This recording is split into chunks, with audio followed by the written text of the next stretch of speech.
O livro de Isaías é um dos textos proféticos mais amplos e complexos do Antigo Testamento, atribuído ao profeta Isaías, que viveu no século 8 a.C. em Jerusalém. A obra se divide em 3 partes principais, incluindo o período anterior ao exílio babilônico, o tempo de cativeiro e a esperança de restauração do povo de Israel. Então, sem mais enrolações, bora pro vídeo.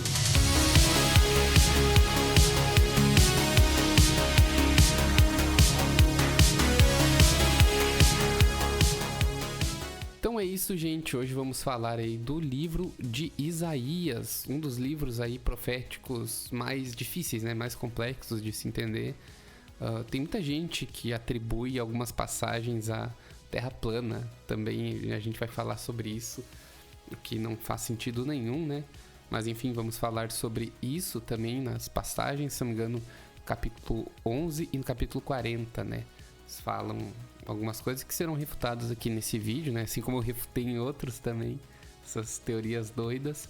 Mas antes de começar, deixa eu falar pra vocês que meu livro, O Refúgio da Arte, já tá em pré-venda. E por favor, gente, comprem o meu livro, aproveitem a pré-venda, ele tá com um preço especial e vai 18 brindes, tá? Na pré-venda ele tem 18 brindes, incluindo um busto, incluindo manuscritos da arte, né? Cara, tá muito legal. Eu vou deixar o link pra vocês comprarem, é o primeiro link na descrição, tá, gente? Por favor, dá essa força, é meu sonho virando realidade. Finalmente, uma editora acreditou em mim e eu tô publicando esse livro depois de 8 anos de persistência. Então a gente pode voltar ali pro livro de Jó, onde fala, né, sobre nunca desistir, sobre persistência e sempre acreditar em Deus. E foi o que eu fiz com esse livro. E agora ele tá aí lindo, lindo, lindo, capa dura, com sobrecapa, edição luxuosíssima. E por favor, comprem. Por favor, gente, comprem esse livro. É o trabalho da minha vida. Eu já falei sobre ele em vários vídeos aqui do canal, até em vídeos da Bíblia aqui, onde eu desabafo e tudo mais, né? Então, por favor, deem essa força. Comprem esse livro. Vocês não vão se arrepender e vocês vão fazer de mim um cara muito feliz. A pré-venda vai até o dia 30 de novembro, então dá pra se programar aí pra comprar o livro, beleza? Mas então é isso, a gente vai falar aí sobre Isaías, né? Um livro bem legal, descreve os serafins, né? Enfim, eu gosto dos livros proféticos da Bíblia. Então a gente vai falar sobre isso também. E deixa eu falar pra vocês que o que eu faço aqui é ler um resumo, né?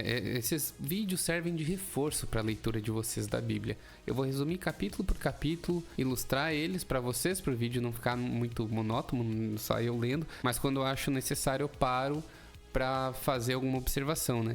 Esse livro profético, não sei se vai ter alguma observação a fazer, enfim, né? Um livro mais complexo, talvez só essas coisas refutando algumas teorias doidas e que fazem até manchar o nome da Bíblia, né, gente? Então eu tô aqui para mostrar que a Bíblia é um livro sobre a palavra de Deus, sabe? Não dá para tentar achar ciência ou alguma coisa assim na Bíblia, né? Então estamos aqui para refutar essas teorias bizarras que mancham o nome da Bíblia. Beleza? Então vamos lá, eu vou ler aqui. Vamos começar então do capítulo 1 ao capítulo 39, né? São as advertências, julgamento e consolação para Judá e as nações, tá? Como eu falei, dividido em 3 partes. Então essa é a primeira parte, tá? Então, no capítulo 1, o Isaías começa com uma acusação formal contra Judá, descrevendo seu pecado e a corrupção. Apesar dos rituais religiosos, o povo é moralmente decadente. Deus chama a purificação e ao arrependimento, prometendo bênçãos para os obedientes e destruição para os rebeldes. Capítulo 2, Isaías profetiza um futuro glorioso para Sião, onde nações buscarão a sabedoria de Deus. No entanto, denuncia a arrogância e idolatria de Judá, advertindo que o dia do Senhor será um tempo de humilhação para todos os orgulhosos. Capítulo 3, o colapso social de Judá é anunciado como a consequência de sua desobediência. Os líderes são culpados por guiar o povo ao erro e a opressão das viúvas e órfãos é severamente condenada. As mulheres, representadas como vaidosas e egoístas, são advertidas de que seu luxo será tomado. Capítulo 4. Em meio às advertências, Isaías oferece uma visão de esperança para um remanescente purificado. Esse grupo verá Jerusalém restaurada e prometida por Deus, com a presença divina habitando no meio deles com uma nuvem de dia e fogo à noite. E aí o capítulo 5, a canção da vinha, compara Israel a uma vinha infrutífera que, em vez de produzir justiça, gera opressão. O capítulo prossegue com 6 ais de condenação sobre os pecados da ganância, embriaguez e injustiça, culminando em um juízo severo. Agora, o capítulo 6 é um dos mais importantes, né? Um dos mais falados aí de Isaías. Eu vou resumir ele e aí eu vou falar do que falam tanto nesse capítulo. Então, capítulo 6, Isaías tem uma visão majestosa de Deus no templo e responde ao chamado profético com a célebre frase: "Eis-me aqui, envia-me a mim." Ele é enviado a um povo de coração endurecido, sem esperança de mudança imediata. E, enfim, aqui fala sobre os serafins, né? Que é uma classe acima de anjos. Daí fala que são mencionados aqui no capítulo 6, e especificamente nos versículos 1 a 7. E aí nesse trecho, Isaías descreve uma visão que ele teve do Senhor assentado em um alto e sublime trono, com o templo cheio de sua glória. Os serafins aparecem voando ao redor de Deus. Cada um deles tem 6 asas, 2 para cobrir o rosto, 2 para cobrir os pés e 2 para voar. E eles clamam uns aos outros: "Santo, Santo, Santo é o Senhor dos exércitos. Toda a terra está cheia de sua glória." Então eles ficam falando isso tipo sem parar, digamos assim, né? Então é dessa maneira que o Isaías descreve eles, os serafins. Então tem muita gente que confunde ele com querubins, que a gente vai ver lá em Ezequiel só, né? Mas seria outra classe de anjos, pelo visto, porque os serafins são descritos de uma forma bem diferente dos querubins, né? Então isso gera bastante discussão, né? Mas bem que são profetas, pode ser que sejam as mesmas coisas, né? Eles têm essa visão e eles tiveram que passar pro papel isso, cara. Então, acho que cada um meio que descreveu do seu jeito. O Ezequiel, ele é super descritivo, né? Ele descreve toda a visão com Deus no trono também. Cara, da mesma maneira. Então, será que os dois não tiveram a mesma visão? Só que o Isaías descreveu um pouquinho, né? Ele descreve mais, tipo, que Deus falou com ele e tal. Já o Ezequiel, a gente vai ver mais pra frente. Mas ele descreve tudo, cara. É muito show. Capítulo 1 de Ezequiel.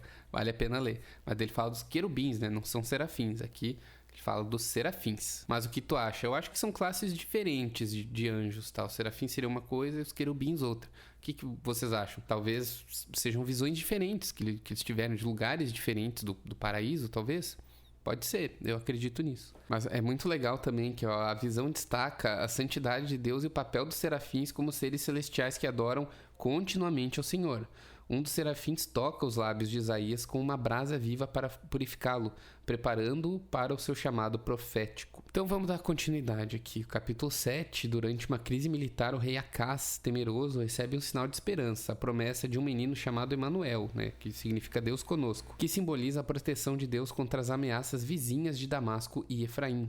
Capítulo 8. O filho de Isaías, chamado Maer Salal Hasbaz, que significa despojo rápido, presa segura, é um sinal profético de destruição iminente.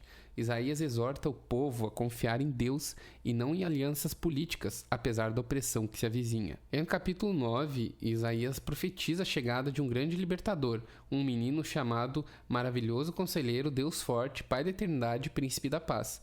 A promessa de um reino justo contrasta com o julgamento severo que cairá sobre os injustos. Então aqui é uma profecia de Jesus, né, que ele faz no capítulo 9. Também um capítulo muito famoso aí, né, do livro de Isaías. No capítulo 10, Deus anuncia o juízo contra a Síria, que apesar de ser usada como instrumento de correção, será punida por sua arrogância e brutalidade. Isaías promete que um remanescente fiel de Israel será restaurado após a destruição.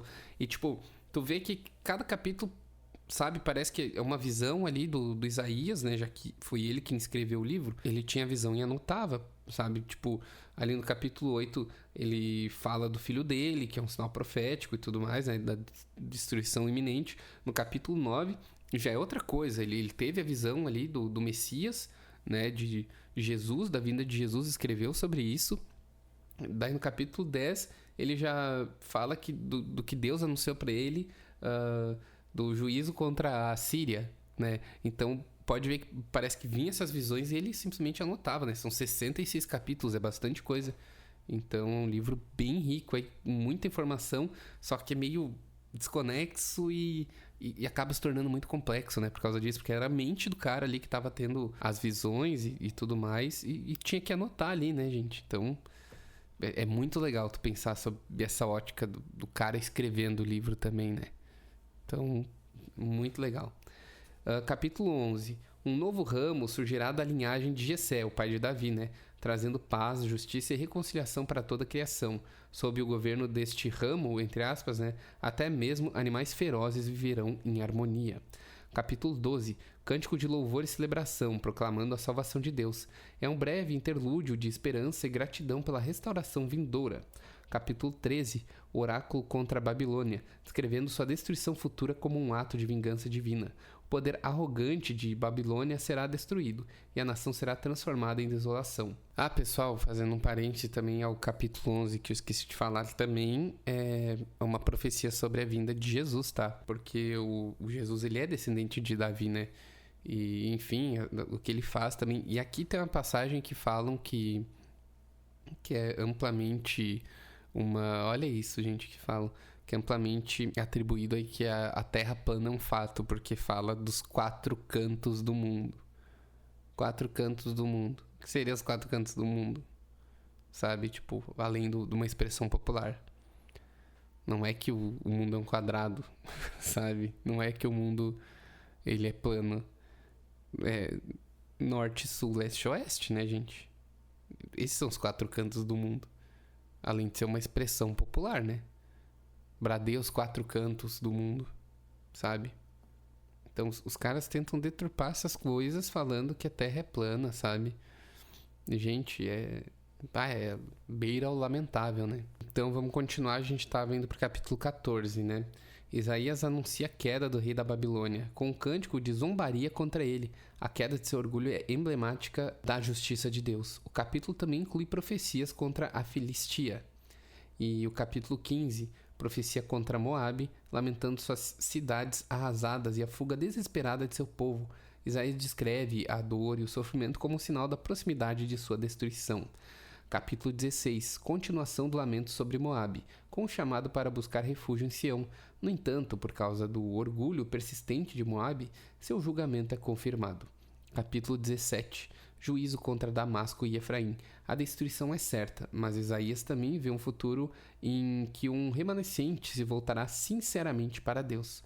Capítulo 18, oráculo enigmático contra a Etiópia. Deus observa atentamente suas nações, e mesmo o poderoso Egito será humilhado, mas há uma promessa de que um dia até os etíopes trarão ofertas a Sião. Capítulo 19. Juízo contra o Egito, prevendo guerra civil e devastação.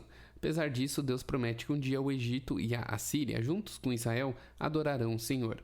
Capítulo 20. Isaías caminha nu e descalço por 3 anos como sinal do que acontecerá com o Egito e a Etiópia. Serão levados cativos e humilhados pelos assírios.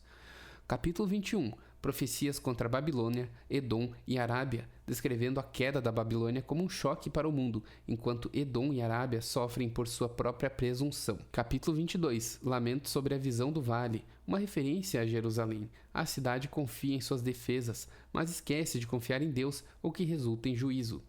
Capítulo 23. Oráculo contra Tiro, prevendo sua destruição e a perda de seu poder comercial. Tiro será esquecida por 70 anos, mas depois retornará suas atividades. O capítulo 24, Isaías descreve o Apocalipse de Isaías, um cenário de destruição universal. A terra está desolada e seus habitantes são punidos pela quebra do pacto com Deus. E o capítulo 25 é um hino de louvor a Deus pela destruição dos opressores e o estabelecimento de seu reino. Há promessas de banquete para todos os povos e vitória sobre a morte. E no capítulo 26 é um cântico de confiança, exortando o povo a confiar em Deus e viver em retidão. Ele promete paz para os justos e destruição para os ímpios. Capítulo 27. Isaías usa a imagem de uma videira protegida por Deus para simbolizar a restauração futura de Israel após a disciplina que virá. Capítulo 28. A advertência severa contra os líderes corruptos de Efraim e Judá que zombam da palavra de Deus. Isaías prevê um tempo de julgamento e sofrimento. Capítulo 29. Juízo contra Jerusalém, chamada de Ariel. A cidade será cercada e humilhada, mas Deus promete que seus inimigos serão derrotados. Capítulo 30. Isaías repreende Judá por buscar aliança com o Egito em vez de confiar em Deus. Apesar de seu pecado, Deus espera ansiosamente para ser gracioso. Capítulo 31. Advertência contra a dependência de Judá na força militar do Egito. Apenas Deus pode salvar, e os egípcios serão inúteis no dia do Senhor. Capítulo 32. Profecia sobre um rei justo que governará e trará a paz e a justiça. Isaías exorta as mulheres complacentes a se prepararem para tempos difíceis antes da restauração. Capítulo 33. Lamento pela traição e promessas de salvação para os justos. Deus será exaltado e Jerusalém será estabelecida em justiça. Capítulo 34. Retrato do dia da vingança de Deus contra Edom, simbolizando a destruição de todas as nações rebeldes. É um cenário de devastação e juízo. Capítulo 35. Promessa de destruição, descrevendo a transformação do deserto em um jardim. A glória de Deus será revelada, e os exilados retornarão com alegria. Capítulo 36. Narração histórica. Senaqueribe, rei da Síria, cerca Jerusalém. Seu comandante desafia Ezequias e blasfema contra Deus. Capítulo 37. Ezequias busca a ajuda de Isaías e ora a Deus. Deus responde, derrotando milagrosamente o exército assírio, forçando Senaqueribe a recuar. Capítulo 38. Relato da doença e recuperação de Ezequias. Ele ora e recebe mais 15 anos de vida como sinal de misericórdia divina. Gente, mais um parênteses antes de falar o capítulo 39. Essas coisas a gente já viu antes em outros livros também, né? Pra ver, tipo, a gente vê sobre outros pontos de vista nessas histórias. E agora a gente vê o ponto de vista do profeta que estava ali, o Isaías, né? Então, eu acho muito legal essas coisas batendo entre um livro e o outro na Bíblia, sabe? Eu acho que faz todo sentido e reforça, né, a verdade por trás da Bíblia. Não são meras histórias de, enfim, faz de conta, né? Realmente são fatos históricos mesmo que aconteceram. Então é legal a gente ter também a narrativa de um cara que era um profeta mesmo de Deus. Ali, naquele momento, ele era o único, né? Era um monte de falso profeta ali, prometendo que ia ficar tudo bem, e só ele falando do que realmente ia acontecer, sabe? Então é muito legal a gente ter o ponto de vista desse cara também na história. Então, capítulo 39 também, Ezequias mostra suas riquezas aos enviados da Babilônia. Isaías adverte que tudo será levado para a Babilônia, prefigurando o exílio que virá, né? Então, mais uma coisa que a gente já viu, né? Em outros livros, aliás. Então, do capítulo 40 a 66, a gente vai ter a consolação e esperança para Israel, né? Segunda e terceira parte de Isaías. Então a parte 2 vai do capítulo 40 até o 55, com a consolação e a promessa de redenção para Israel. Então, capítulo 40. Isaías inicia uma mensagem de consolação ao povo exilado na Babilônia. O profeta destaca a grandeza de Deus e sua capacidade de restaurar Israel, comparando a nação a ovelhas lideradas por um pastor amoroso. O capítulo apresenta a famosa frase: "Consolai, consolai o meu povo", e anuncia que todo vale será exaltado. Capítulo 41. Deus conforta Israel e assegura que eles não precisam temer, pois Ele os protegerá. As nações pagãs são desafiadas a apresentar seus deuses, que são incapazes de salvar. Deus promete ajuda a Israel, que será como uma ferramenta afiada nas suas mãos para vencer os inimigos. E no capítulo 42, temos a introdução ao servo do Senhor, um personagem que trará justiça às nações e luz aos gentios. A missão do servo é libertar os cativos e abrir os olhos dos cegos espiritualmente. O capítulo termina com um lamento pela cegueira e surdez espiritual de Israel. Capítulo 43. Deus declara seu amor e proteção por Israel, apesar de seus fracassos. Ele promete redimi-los e restaurá-los. Eles são lembrados como suas testemunhas, escolhidos para proclamar sua grandeza às nações. Capítulo 44. Isaías reafirma a singularidade de Deus e a loucura da idolatria, descrevendo de maneira irônica como as imagens são criadas a partir de madeira e ferro. A restauração de Israel é prometida, e o nome de Ciro, futuro libertador, é mencionado pela primeira vez. E aí no capítulo 45 a gente tem a profecia sobre Ciro, o rei persa que libertará os judeus do cativeiro. Deus o escolhe como seu ungido para realizar seus propósitos. O capítulo enfatiza que Deus controla a história e todos devem se submeter à sua soberania. Capítulo 46. Isaías zomba dos ídolos de Babilônia, que são inúteis e incapazes de salvar seus adoradores. Em contraste, Deus carrega Israel em seus ombros e cuida deles desde a juventude até a velhice. Capítulo 47, profecia contra a Babilônia. A cidade arrogante é comparada a uma donzela que será humilhada e reduzida à servidão. Isaías anuncia que Babilônia cairá por sua arrogância e feitiçaria. Capítulo 48.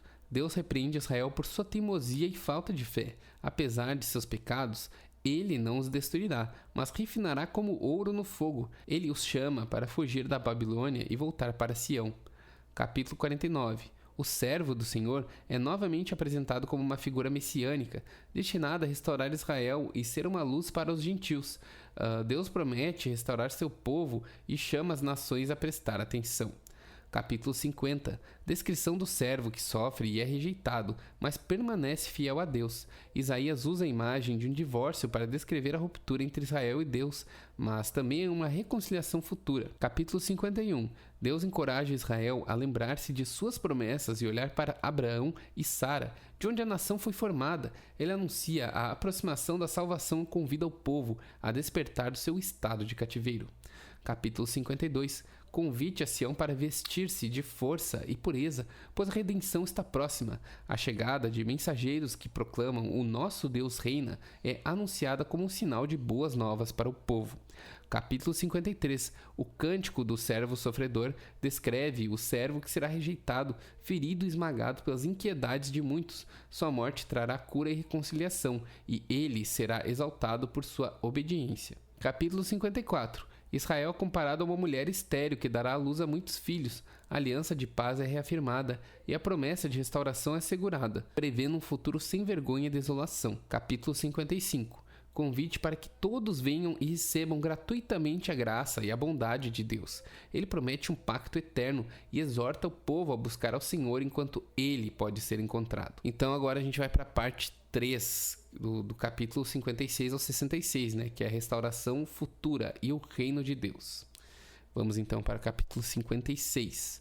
Deus promete inclusão para todos, até para estrangeiros e eunucos que antes eram excluídos da comunidade de Israel.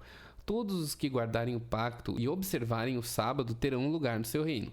Capítulo 57. Repreensão à idolatria persistente de Israel, mas também conforto para os contritos e quebrantados. Os ímpios serão como um mar agitado, mas há paz para os que se voltarem para Deus. Capítulo 58. Advertência contra o jejum hipócrita.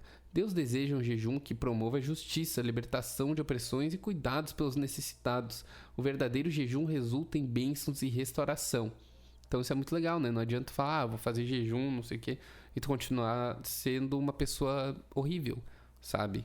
Tipo, é um jejum espiritual que tu tem que fazer, além do jejum ali de não comer e tal, né? Então, não adianta tu, não, vou fazer o jejum de um dia pra Deus me perdoar e tal. Não é assim que funciona, né? Tu tem que fazer um jejum espiritual, tu tem que trazer, sei lá, essa fome que tu sentir, essa dor pra reflexão, né, cara? Pra reflexão do que tu tá fazendo de errado na tua vida, o que pode ser mudado, enfim. Então é um capítulo bem reflexivo, né, esse. E agora capítulo 59. Isaías denuncia o pecado de Israel como a causa de sua separação de Deus. Apesar disso, o profeta vê um futuro em que Deus intervirá para trazer salvação e justiça com seu braço forte. Capítulo 60. Promessa de um futuro glorioso para Jerusalém. A luz de Deus extrairá a nações e reis, a cidade será enriquecida e sua influência se estenderá pelo mundo. Capítulo 61. O Espírito do Senhor está sobre o servo, que proclama boas novas aos pobres e liberdade aos cativos. Esse texto, lido por Jesus em Lucas 4, marca a missão do Messias. Capítulo 62. Isaías continua a proclamar a glória futura de Sião. Deus promete que Jerusalém será uma coroa de glória em suas mãos e nunca mais será abandonada. Capítulo 63. Deus é descrito como um guerreiro vingador que derrota seus inimigos. Isaías ora pela compaixão de Deus e pede que ele olhe para seu povo com misericórdia. Capítulo 64.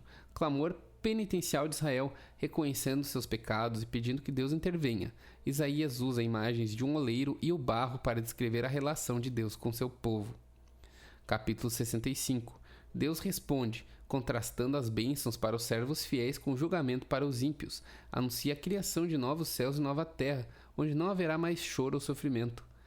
E muitas dessas coisas que a gente vê Por exemplo, no livro de Isaías, eu sei isso porque eu li ontem, tá? A gente vê no livro posterior também, por outro profeta, né? E é o profeta Jeremias. Ele sabe, ele fala as mesmas coisas, cara, que o Isaías falou, né? Sobre o barro e o oleiro, enfim, sabe? Deus falou as mesmas coisas pra ele, cara. Então isso é muito legal tu associar uma coisa a outra, né? Capítulo 66, conclusão grandiosa que descreve o julgamento final e a restauração de Sião. Deus julgará todos os povos, mas haverá um novo templo e uma nova ordem, onde toda a humanidade virá para adorá-lo. E assim termina o livro de Isaías, pessoal. Um livro profético e bem complexo de se entender.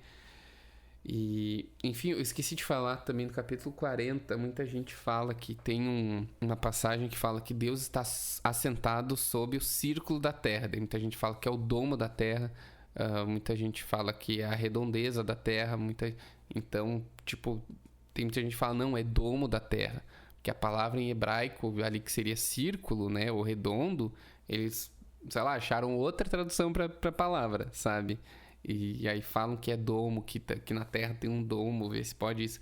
Na Terra tem um domo que fica, sabe? Que a Terra é plana e que há um domo na Terra. Eles falam que Deus está sentado sobre esse domo, sabe? E que fala aqui em Isaías. Você não fala redondeza da Terra, sobre o globo da Terra, enfim, né? Cada bobagem que a gente tem que ver. Mas enfim, Cara, é um livro muito legal. A gente vê sobre os serafins, uma visão mesmo de Deus, né, cara? A gente vê também profecias a Jesus. A gente vê coisas que se repetem em outros livros também. A gente vê a perspectiva de outros livros que passaram anteriormente sob a visão de um profeta. Então é muito legal tu ler isso aqui e ler com atenção, né, gente? Então espero que o vídeo tenha reforçado aí o livro de Isaías para vocês, tenha fixado aí na cabeça de vocês. Não se esqueçam de comprar o meu livro, Refúgio da Arte. É o primeiro link na descrição. Por favor, comprem meu livro. E no mais é isso, pessoal. Um forte abraço e até mais.